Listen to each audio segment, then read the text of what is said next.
Very good morning to everyone. After a long time, we are discussing this topic. Actually, in previous class, we have discussed about the refraction of light at curved surfaces. That means when a light ray is traveling from one medium to another medium through any curved surface, then how it behaves, how does the light ray deviate? All these things we have discussed already, right? Now, let's derive the equation to know the relation between the object distance and image distance when the light ray is when the image is forming in another medium through passing through curved surface. For example, let's take a curved surface. This is curved surface, and then let me draw a very small one, right? Let's take this. Yeah, this is curved surface, and we know it, the midpoint of the curved surface is nothing but 4, right? If I draw, and for this curved surface, there will be center of curvature. This is the center of curvature. Clear? If I draw a straight line joining which is passing through pole point and center of curvature, then it is called principal axis. From P to C, nothing but radius of the curvature. Now this is the first medium which has refractive index n1, right? And this is the second medium which has refractive index n2. Now let us see a light. I kept an object which is called point object, right? At O I kept a point object. Then in all directions from the object, light rays will travel, right? I will consider one light ray which is passing through principal axis. The light ray is passing through principal axis, which undeviated. We know already. When the light ray passes through center of curvature or else pole point, it's never deviate, right? This is the light ray, and I will consider another light ray, and it incident light here, which is making an angle alpha, right? This is another light ray, and it has incident at the point A. Now the light ray refract into second medium. Imagine it's air and it's water. That means rarer medium, denser medium. Now let us see how does light ray will deviate, right? If I draw normal, we have discussed already about the normal in the previous class. You can watch in the previous class, right? Now when light ray is traveling from rarer medium to denser medium, it deviates towards the normal, right? So that the light ray comes like this, and see, this is the point. This is the first refracted ray, and this is second refracted ray. These two refracted rays are meeting at this point. Nothing but image. What is image? The point of convergence of refracted rays or reflected rays is nothing but image, right? So let me take this angle as beta and this as gamma. Okay, and you know very well what is this, the angle between the incident light and normal. This is normal, nothing but angle of incidence. Then what is this, the angle between the theta 2. This is nothing but the angle between the normal and the refracted ray, angle of refraction. Clear? Theta 1 and this is theta 2. Now just take a straight line like this. Take this point as a n for our reference, right? Yeah. Now there is a curved surface which has radius r, and we kept point object in front of the curved surface in the rarer medium. The light rays are traveling like this, and they met at the point I. Here the image is forming. Here the image is forming. So that now we have to derive the equation which gives the relation between the object distance.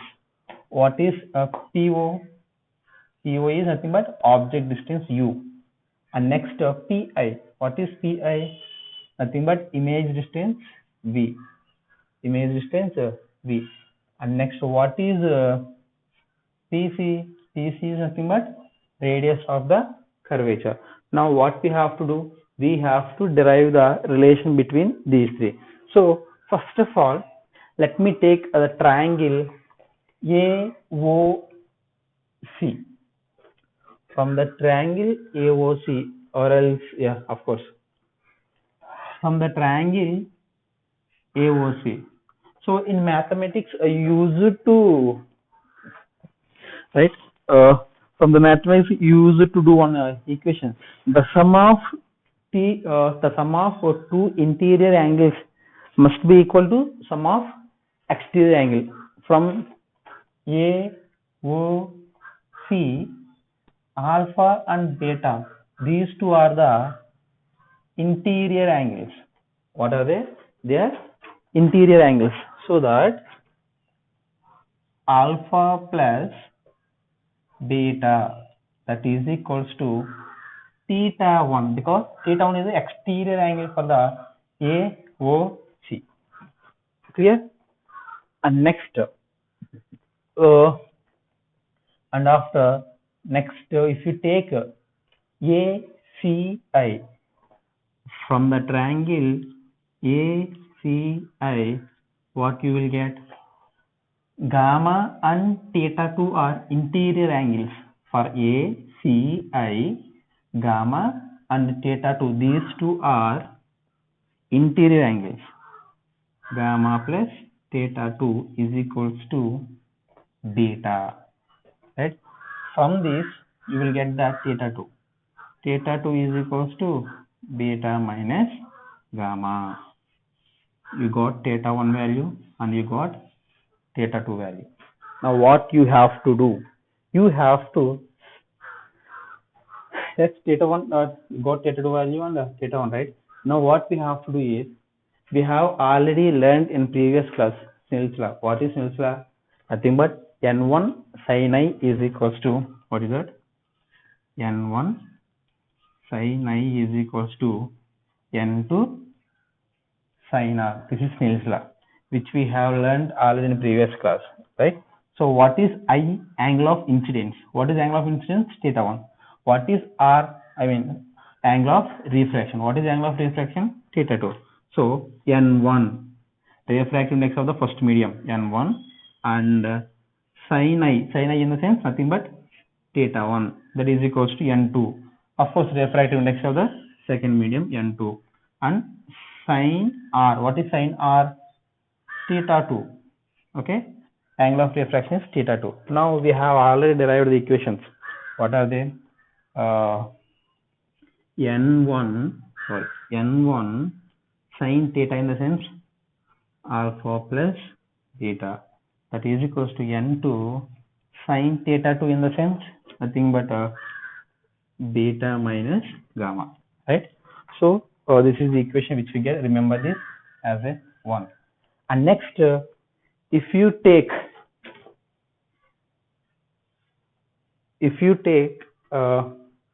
from the triangle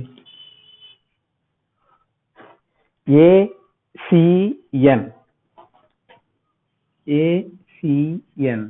from the triangle ACN, if you take tan alpha is equals to, from ACN, sorry, alpha not beta, okay na? It's not alpha, it's a beta. So from the triangle ACI, tan beta is equals to opposite by adjacent. So that what is opposite for beta? AN by what is adjacent? NC. In the same manner, from the triangle AIN, from this triangle tan gamma is equals to, what will happen? Tan gamma opposite an by adjacent ni. So an by ni adjacent. Okay. In the same let me write one more also. From the triangle AON,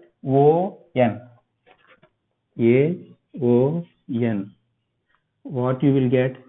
Tan alpha, right? Tan alpha, what is tan alpha? Opposite AN by adjacent ON. So AN by ON. AN by ON. Clear? Once check it out. What we have done? We have drawn the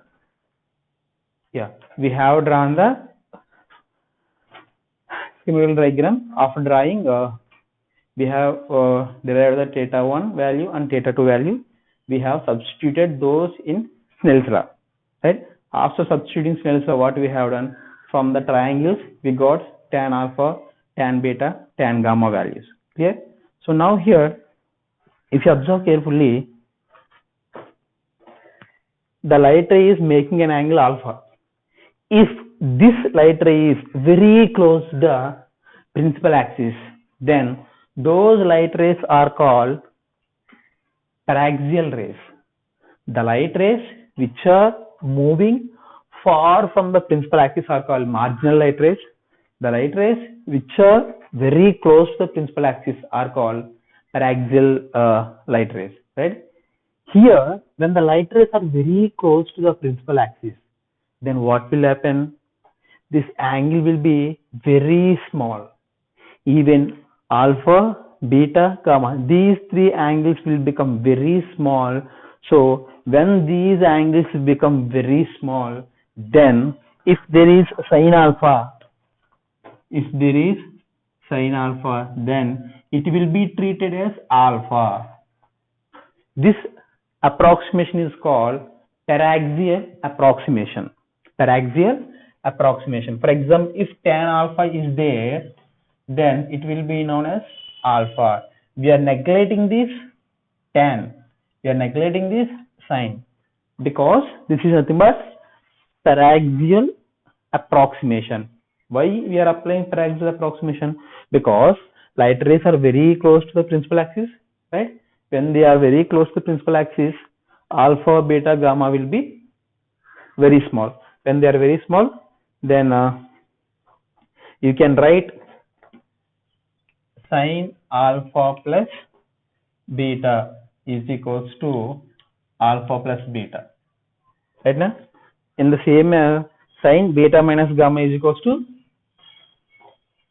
sin beta minus gamma is equals to beta minus gamma, because paraxial approximation. So that these values will substitute in the equation 1.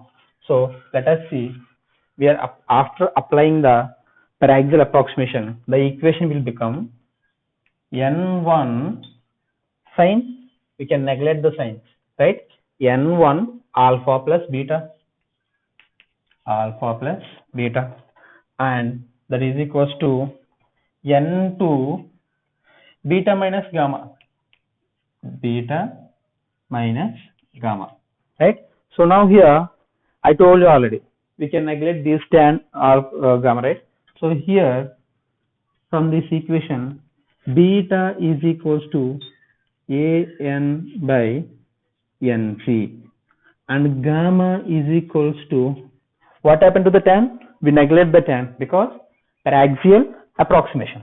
Gamma is equals to an by ni, and alpha is equals to an by on. Clear? So substitute these alpha, beta, gamma values in this equation. Then n1, what is alpha? an by no, plus what is beta? an by nc is equals to n2 into, what is beta? an by nc minus what is gamma? an by Ni, An by Ni, right? Now what you will do is, in here An is common. If you remove that, N1 1 by No plus N1 1 by Nc, that is equals to N2 1 by Nc minus N2 1 by Ni. What happened to An? If you can common the An this side and this side, then both will be cancelled. Okay na? So now here you remember, when you apply the paraxial approximation, that you must remember that when this angle is very small, for example like this, right, the alpha decreased, then what happened? This point A comes to here, right? When this point A comes to here, if I draw a straight line, see, this is a straight line now. Before, when the alpha is very greater, then An, the N is somewhat far from the pole point. When the alpha is very close to the principal axis, this point comes to down, as well as the distance between the pole point and N will be decreased. At a certain angle, the pole will become N. Right? In the paraxial approximation, what will happen? This N point will coincide with the P, so that P is equals to N. Now N1 by PO, because we applied paraxial approximation, that's why. Okay, N1 by PO plus N1 by PC. Instead of N, we are writing P, and N2 by PC minus N2 by PI. Okay, so here what is PO? Object distance. What is PC? Radius of curvature. What is PI? Image distance. This is the relation between the relation between the object distance and image distance. Object is in one medium and image is in another medium. So here what we need to do is, we need to generalize this equation, not only for this curved surface. If the curved surface is like this, then if the radial medium will be this side and density medium will be this side, then so for every situation we have to utilize this formula. For that, what we need to do is, we need to generalize this equation. That means we have to apply sign convention, right? Let us see, it's very important now. What are the sign conventions? Remember that in optics, whenever you measure the measurings, you must measure it from the pole point. Okay, now for example, if I ask you what is the object distance, what you will do? You will measure from O to P. It's wrong. You have to measure from P to O. That's it. This is the main first point. Whatever measurement you start, you must start it from the pole point, right? If you want to measure object image distance, P to I, but not I to P. Remember, okay, na? P to I. And next, second point is, see, this is the direction of incident light ray. The light rays are moving like this, right? So when you are measuring distances opposite to the incident light, then it must be negative. For example, PO, I am measuring from P to O like this. In this direction I am measuring, but incident light ray is going in this direction. That's why you have to consider object distance as negative. Okay, now let us see third point. When you measure along the incident light, for example, P to I, image distance, I am measuring in this direction, P to I. What about incident light ray direction? That is also in this direction only. When you are measuring along the incident light direction, then consider positive. Okay, radius P to C, same direction. Incident light ray is also same direction, so that positive, right? Now these values I will substitute in this equation to generalize the equation.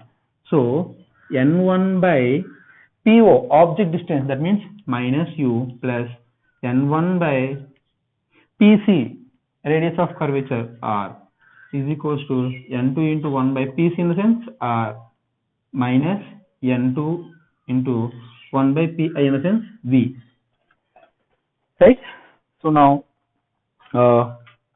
let us take this that side. That means if you take this term to this side, then that will become plus n2 1 by v minus is there na, for this one, so minus n1 1 by u, that is equals to n2 by 1 by r.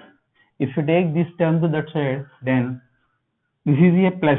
If it is go that side, minus n1 1 by r. So now you can see